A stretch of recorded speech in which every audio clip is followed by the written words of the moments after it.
day the night. All right, ladies and gentlemen, welcome to CAGCast episode number 498. I am your host, Chiefy D, here in Long Island, New York. And as always, we are joined by a man who's now 40 years old plus 1 week, Wombat. I am, and I'm drinking a beer because I'm old enough to buy one now. Nice. Mm-hmm. And you had a very stress-free day? No, I've been home for about, maybe a half hour from work? For those wondering, it's about 9:15 at night here. It was a long day, but I'm home now, and I'm doing this with you, so how could I not be happy? The trains are messed. Long Island Railroad is messed up. The trains were a mess. It was it wasn't a fun evening. It's going to be really fun this summer when they're doing all the construction on the trains, and they have to cancel like half the trains. And the fact that they charge me more than I pay for my car a month to take the train seems worth it. Yeah, it's pretty bad. But it is the most traveled commuter rail in the country. You'd think it would be better. Not necessarily. You'd think. It could be worse, maybe. Maybe not, though.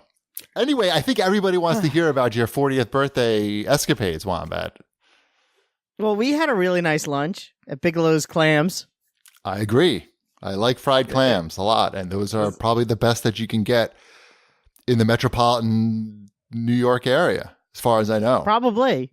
And I've had a lot of fried clams in my day. So.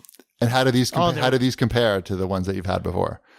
They're super good. I mean, the ones out at the Lobster Roll out east are very good too. Mm-hmm.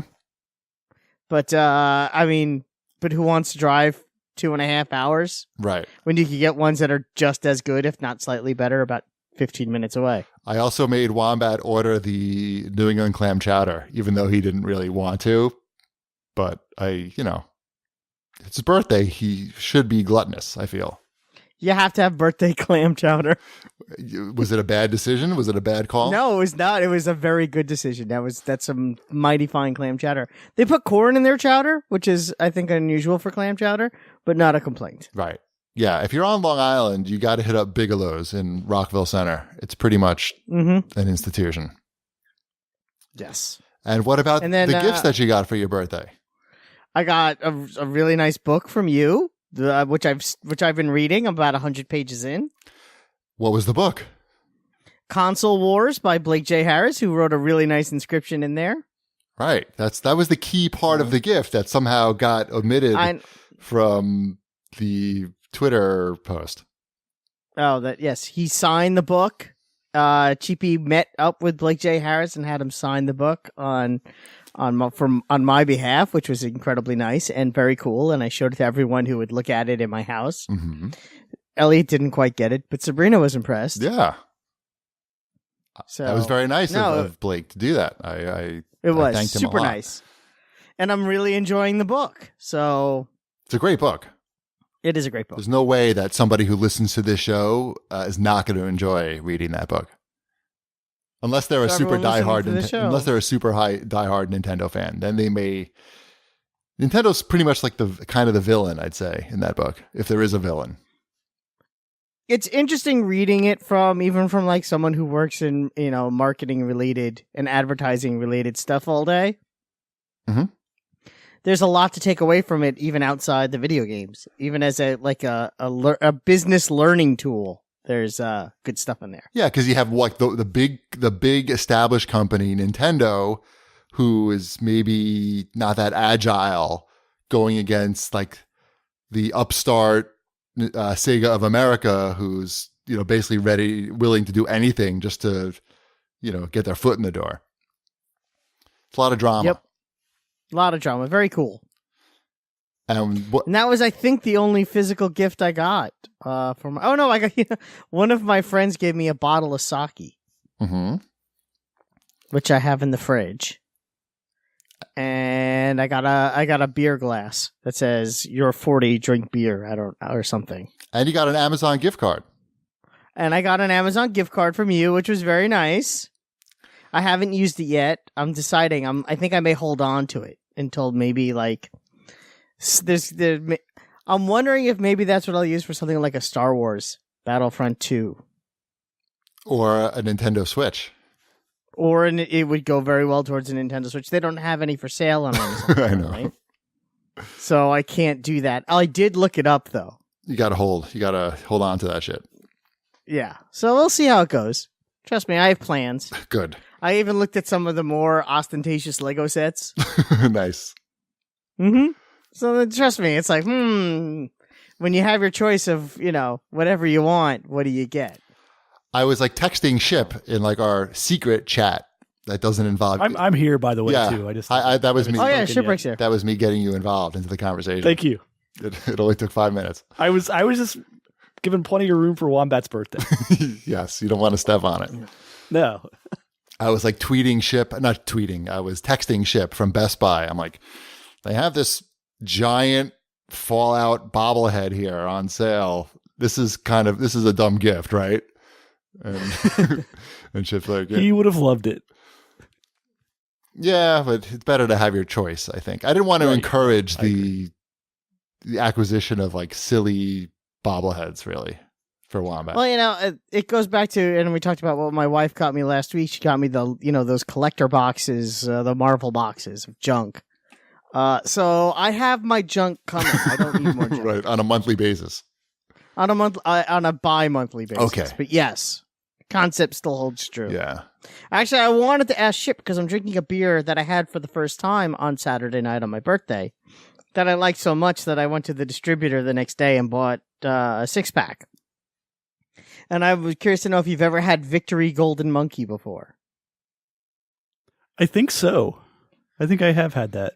I know you're a beer aficionado. That's why I was curious to know if you've ever had it. I'd have to check my Untapped to see if that wouldn't be 100% accurate, but it could be on there. It sounds familiar. It's what makes it special is that it's 9.5% alcohol. Oh, That's special. As opposed to I think the usual like 4 or 5. you should chug that shit right now. Chug-a-lug, chug-a-lug, chug-a-lug. It's a rough day, dude. I drank. Get it in. I had 3 of them. I had 3 on my birthday. So, oh, wow. That would have killed me. and that was after I had this really good like whiskey drink made with honey and ginger. Wow. I would be Basically, it was vomiting. whiskey with honey and ginger. So, Nice. So it sounds like it was a good birthday. I had a lot of fun. You were missed. So was Shipwreck. To be perfectly honest, it would have been nice if you were both there. But Both where? we had a good time. We ate a lot of food and I was drank there a lot of in drinks. spirit. I'm right there online. Yes. I could not make the birthday dinner because it was my mom's birthday for real that day. And it was your fake 4 days after your birthday. So I had to choose between my mom's actual birthday and your fake birthday. And you made a bad decision, but that's okay. We had a lovely time. Did you have peanut butter shrimp? Yes. Yes, I did. I don't want peanut butter shrimp. Everyone wants peanut butter shrimp. I don't think those things go together. It does. It was so good. All right. I believe you.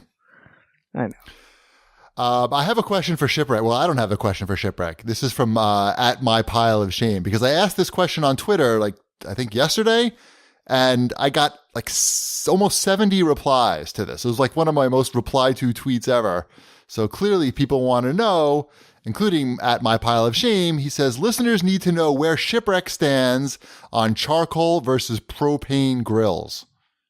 And Wombat can chime in as well. He's allowed. I mean, I'm 100% propane just because you turn it on and you're grilling. Right.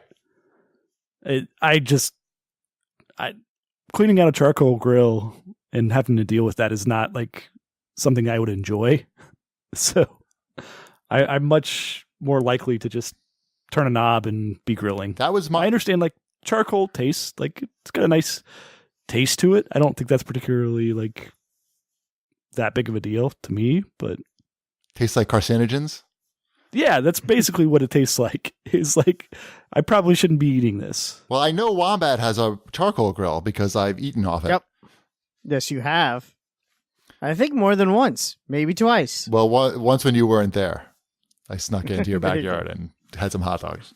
No. So, I mean, I know Wombat's made his choice, but do you have a strong feeling one way or another? Because it was pretty mixed from the replies. Do I have a strong feeling? No, I don't have a strong feeling. Okay. I prefer charcoal personally. I think it may have to do with that's what I grew up with and it's what I know. And when I moved to the house, I got not one but 2 charcoal grills as housewarming gifts. So now I have 2 charcoal, and they're good ones. They're the good Weber charcoal grills that last 1,000 years. I have 2 grills, one for each of you. Exactly. So that's what I've been using. I don't need to get a propane grill, but I don't dislike them. Gotcha. I've used them in the past. I think you're a propane guy, Cheapy. That's what the consensus seemed to be on Twitter. People I've listened to enough of your show to realize that you should be buying a propane grill. I know that's what my dad thinks as well. I could also buy no grill and be very happy. No, get the You can grill. get one of those the electric propane grills. one's so easy. Like you wouldn't even be meaning to, and you could go out there and grill something. Oops, I made a hot dog. Right. Just get a little That's how my snack. kids were born. That's not a hot dog. Ugh, I've grossed myself out. Okay.